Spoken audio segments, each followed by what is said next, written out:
Bonjour à tous. Alors, choisir un chien, c'est une décision énorme, n'est-ce pas? C'est sans doute une des plus belles aventures qu'on puisse vivre. Mais la grande question, c'est comment être sûr de trouver le compagnon parfait? Eh bien, c'est justement ce qu'on va décortiquer ensemble, étape par étape. C'est parti. Alors, voilà notre programme. On va d'abord parler de l'engagement à long terme, puis on se demandera quel chien est fait pour quel style de vie, on pèsera le pour et le contre entre un chiot et un chien adulte, on verra comment trouver la perle rare, et enfin, comment bien préparer son arrivée. Bon, on commence par le plus important, le cœur du sujet, la nature de cet engagement. Avoir un chien, ça change une vie, et ce n'est vraiment pas une décision à prendre sur un coup de tête. 12 ans, voilà. Faut laisser ce chiffre infuser un peu. C'est la durée de vie moyenne d'un chien. On parle de plus d'une décennie. Une décennie de promenades quotidiennes, de soins, de dépenses et bien sûr de complicité. C'est un marathon, pas un sprint. Et c'est justement pour ça qu'il faut absolument éviter les décisions impulsives.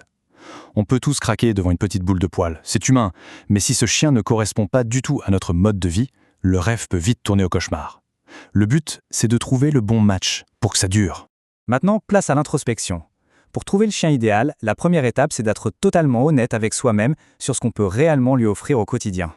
Tous les chiens ont besoin de sortir, et pas juste pour faire leurs besoins. Pour leur équilibre mental et physique, c'est au moins 2 vraies balades par jour.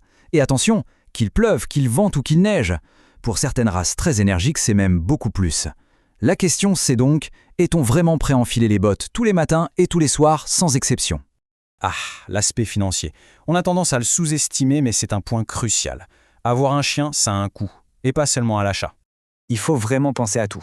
Au-delà du prix d'adoption, il y a les dépenses régulières, la nourriture, et on veut qu'elle soit de qualité, l'assurance santé, le toilettage, et surtout, il faut toujours avoir un petit budget de côté pour les imprévus.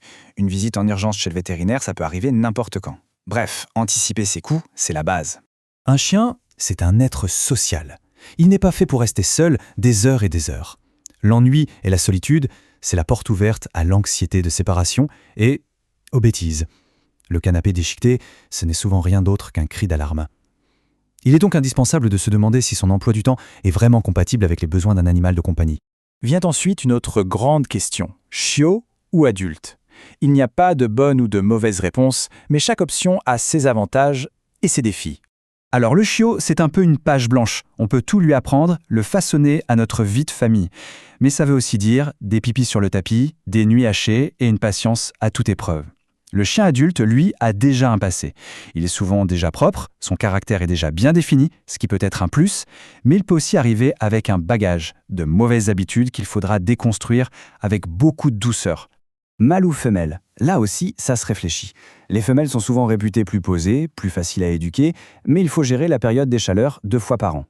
Les mâles, eux, n'ont pas ce souci, mais ils peuvent être plus exubérants ou avoir une tendance à marquer leur territoire. Encore une fois, c'est une question de préférence et de ce qu'on est prêt à gérer.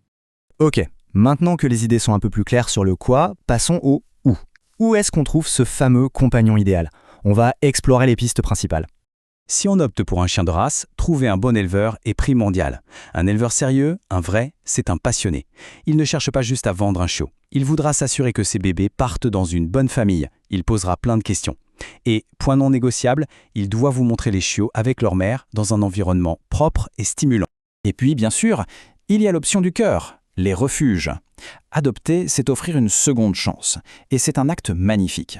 Le personnel des refuges connaissent chaque animal sur le bout des doigts. Leur caractère, leurs petites manies, leurs besoins. Ils sont les mieux placés pour guider vers le chien, qu'il soit de race ou croisé, qui s'intégrera parfaitement à un foyer. Pour bien choisir, c'est super utile de comprendre à quoi servait une race à l'origine. Prenons les lévriers et les chiens courants. Ils ont été sélectionnés pendant des générations pour leur vitesse et leur endurance à la chasse. Résultat, ce sont des athlètes qui ont un besoin quasi vital de courir. A l'inverse, on a le groupe des chiens de travail. Des chiens puissants, courageux, souvent utilisés pour la garde ou le sauvetage. Leur tempérament n'a rien à voir, ils sont plus dans la force tranquille, la protection. Un autre exemple parlant, le groupe des chiens de berger, le groupe pastoral. Un border collie, par exemple, a été sélectionné pour son intelligence et sa capacité à gérer un troupeau. Aujourd'hui, ça se traduit par une énergie débordante et surtout un immense besoin de stimulation mentale.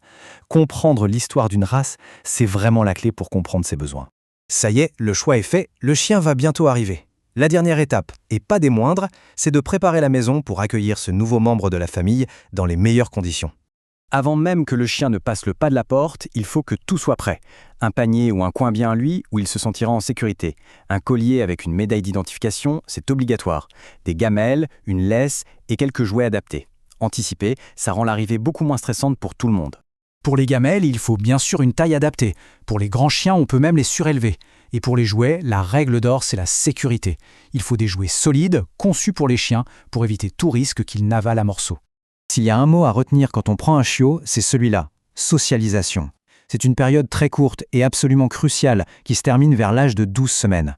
Chaque nouvelle personne, chaque nouveau bruit, chaque nouvel environnement qu'il découvre de manière positive pendant cette fenêtre, c'est une brique qu'on pose pour construire un chien adulte bien dans ses pattes.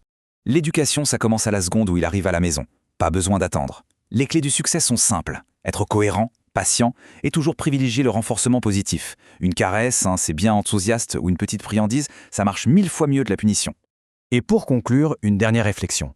L'idée, ce n'est pas d'être l'alpha, le chef de meute dominant. Ce concept est un peu dépassé. L'idée, c'est plutôt de se voir comme un guide bienveillant, un leader juste et cohérent, qui fixe des règles claires et qui offre un cadre sécurisant. C'est dans ce cadre-là, et seulement là, que le chien pourra s'épanouir et devenir le compagnon exceptionnel dont tout le monde rêve.